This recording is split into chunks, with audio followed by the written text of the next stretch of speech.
വേദനിപ്പിക്കുന്ന ഓർമ്മകളുമായി വീണ്ടും ഒരു ജനുവരി 23.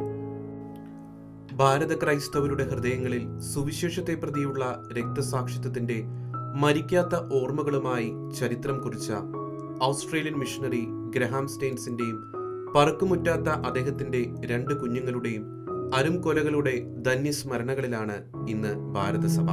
23 വർഷങ്ങൾക്ക് മുമ്പായിരുന്നു ഒഡീഷയിലെ അസാമാന്യ മിഷൻ വേലയ്ക്കുള്ള സ്റ്റെയിൻസ് കുടുംബത്തിന്റെ വീരോചിത പ്രവർത്തനങ്ങൾക്ക് മത തീവ്രവാദികൾ അവരുടെ ജീവനെടുത്ത് പ്രതികാരം ചെയ്തത്. 1965 മുതൽ ഇവാഞ്ചലിക്കൽ മിഷണറി ഓർഗനൈസേഷനിൽ അംഗമായി ഇന്ത്യയിലെ ഗോത്ര വംശജർക്കിടയിൽ സുവിശേഷത്തിന്റെ ജീവിക്കുന്ന അടയാളമായി വാക്കുകളിലൂടെയും പ്രവൃത്തികളിലൂടെയും അനേകരുടെ രക്ഷയ്ക്ക് നിദാനമായ മഹാവ്യക്തിത്വമായിരുന്നു ഓസ്ട്രേലിയക്കാരനായിരുന്ന ഡോക്ടർ ഗ്രഹാം സ്റ്റെയിൻസ്. ദരിദ്രരായ ഗോത്രവംശജർക്കിടയിലും അതിലുപരി കുഷ്ഠരോഗികൾക്കിടയിലും ദൈവസ്നേഹത്തിന്റെയും പരസ്നേഹത്തിന്റെയും പ്രതിരൂപമായി നിസ്വാർത്ഥ സേവനങ്ങൾ ചെയ്ത് ഭാര്യയും 3 മക്കളുമടങ്ങുന്ന കുടുംബമായി മിഷണറി വേലയിൽ ഏർപ്പെട്ടിരുന്ന ആ കർമ്മനിരത ജീവിതം ചില പ്രാദേശിക അധികാരികളുടെ അധികാര മേൽക്കോയ്മയ്ക്കും സ്വാർത്ഥ ലാഭങ്ങൾക്കും തടസ്സമായേക്കുമെന്ന ചിന്തയാൽ ഭീഷണികൾക്കും നിർബന്ധങ്ങൾക്കും വിധേയനാക്കപ്പെട്ടു. എന്നാൽ തന്നിൽ നിക്ഷിപ്തമായിരുന്ന മിഷണറി വേലയോട് പൂർണ്ണ സമർപ്പണം പുലർത്തിയ സ്റ്റെയിൻസ് കുടുംബം കുഷ്ഠരോഗികളെ ശുശ്രൂഷിക്കലും പ്രാദേശിക ഗോത്രഭാഷയിലേക്കുള്ള ബൈബിൾ വിവർത്തനങ്ങളും ഗോത്ര വംശജർക്കിടയിൽ മിഷൻ പ്രവർത്തനങ്ങൾ വ്യാപിപ്പിച്ചുകൊണ്ടുള്ള ജംഗിൾ ക്യാമ്പുകളും തുടർന്നു.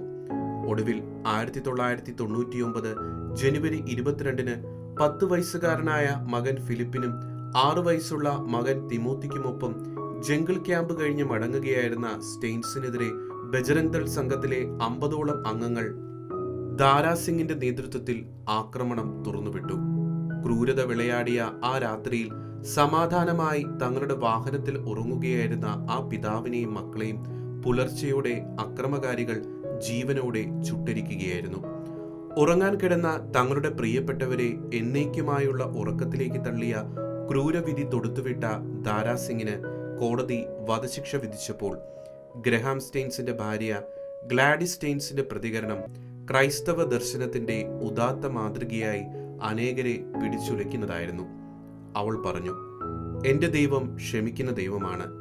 എന്റെ ഭർത്താവ് എന്നെ പഠിപ്പിച്ചതും ക്ഷമിക്കുവാനും സഹിക്കുവാനുമാണ്.